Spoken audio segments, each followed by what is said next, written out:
Le mauvais de la religion chrétienne.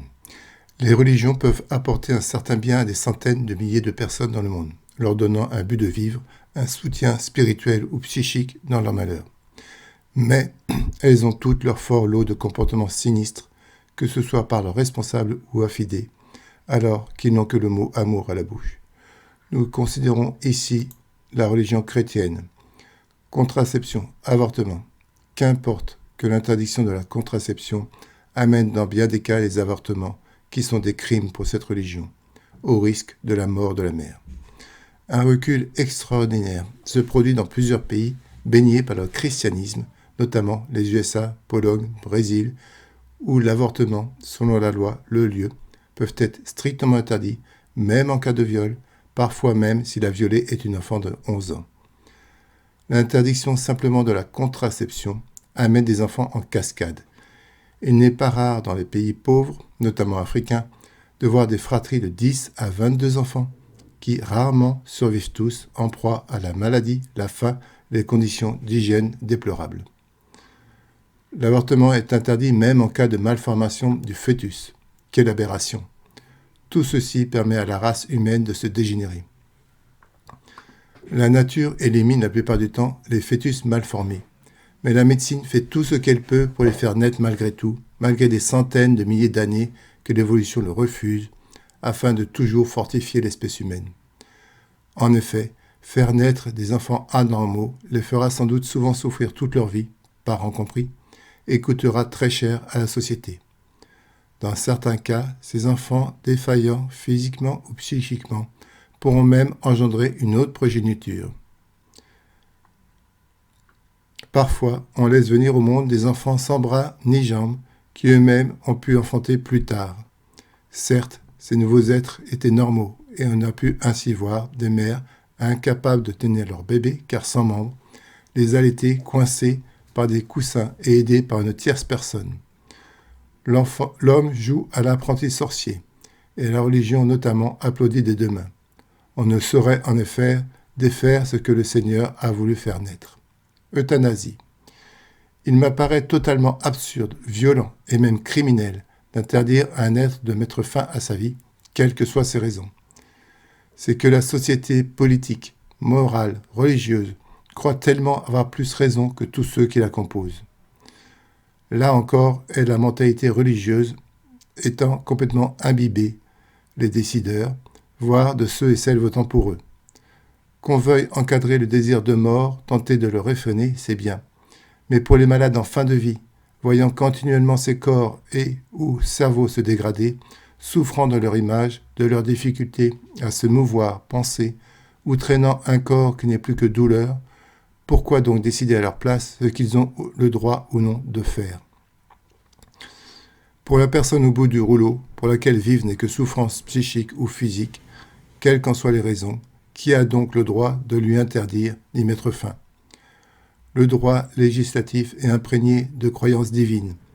Ainsi, pour tous ceux désirant terminer leur vie, l'enfer est déjà sur terre.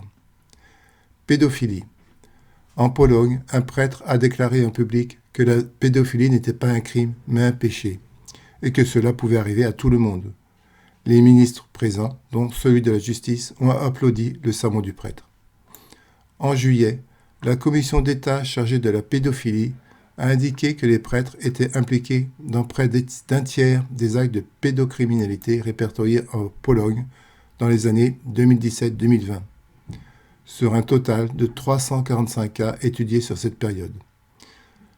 La commission créée en 2019 a également indiqué n'avoir pas reçu, malgré ses demandes de documentation concernant les cas de pédocriminalité de la part de l'Église.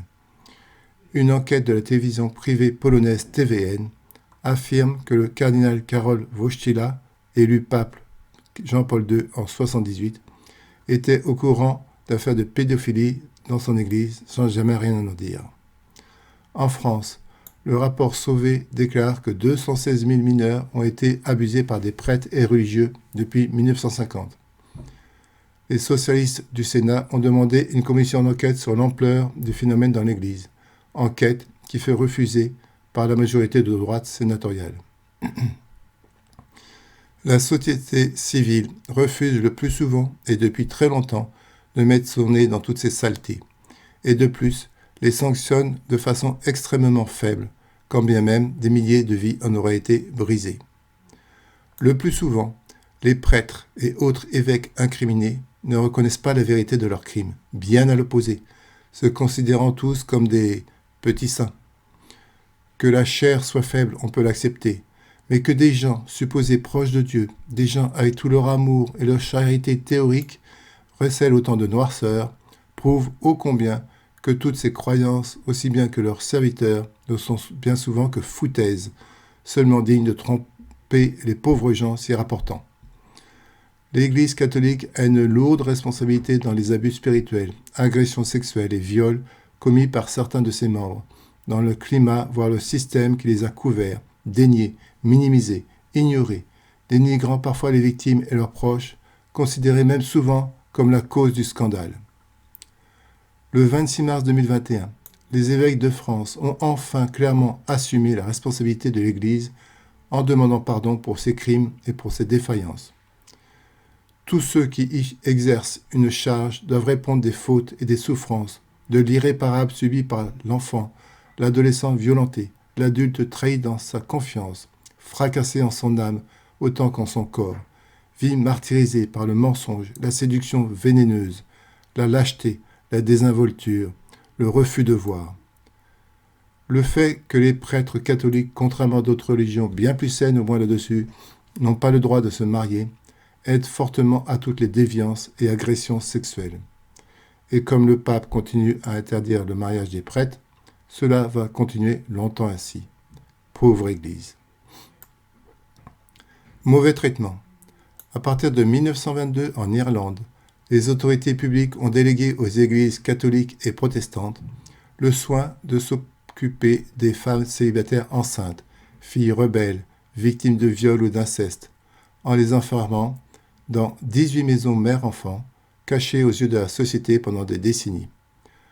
L'ensemble des établissements tenus par des religieuses ont vu passer entre 1922 et 1990 56 000 femmes célibataires et 57 000 enfants envoyés par leur famille, voisinage ou le clergé pour un séjour forcé. Elles y ont subi maltraitance physique et psychologique, récurer le sol, travailler dans la laverie, interdiction de parler entre elles. On leur répétait incessamment qu'elles n'étaient bonnes à rien. Les mères traitées comme des criminels donnaient naissance dans des conditions froides et punitives, remises ensuite au travail sans tarder, forcées d'abandonner leurs enfants avec des adoptions illégales. La mortalité infantile dans ces institutions a souvent été 5 fois plus élevée que pour des enfants nés de couples mariés. Dans l'une de ces maisons, le nombre d'enfants morts avant leur premier anniversaire atteint 75% en 1943. Environ 9000 enfants sont morts en Irlande des années 20 aux années 90, un taux de mortalité épouvantable de 15%, reflétant la brutalité de leurs conditions de vie. Plus tard, les ex-enfants cherchant leurs origines ou les mères voulant retrouver leur enfant ont constaté une falsification des dossiers. Les noms indiqués sur les certificats de naissance ou de baptême ne sont parfois pas ceux des parents biologiques. Il y a aujourd'hui des personnes qui ne savent pas qu'elles ont été adoptées. L'Église catholique est sur le banc des accusés avec des enquêtes accablantes pour le clergé catholique irlandais, sans compter les abus sexuels de prêtres pédophiles. En faisant du très mauvais esprit, on pourrait dire que les prêtres ayant abusé des jeunes filles pouvaient à bon compte ensuite les placer dans des institutions, ces garces ayant péché. Loin de guider les hommes, la religion est entièrement soumise à son époque, sa manière de penser et d'agir. Mais pire encore, elle est d'un immobilisme étonnant, et le mensonge règne souvent en maître en son sein. Une croyance qui n'est pas venue d'un Dieu, mais bien des hommes, et à leur profit essentiellement. Toutes ces croyances d'un autre temps ne servent pas à grand-chose, sauf à rester dans l'erreur de la prière et de la foi, plutôt que d'œuvrer pour le bien de l'humanité, à commencer par ses proches, puis jusqu'à son pays, et au-delà, autant que faire se peut. Dès que l'Église a le champ libre, elle en revient aux tristes conditions du Moyen-Âge. Bien sûr, la société civile n'a pas fait mieux.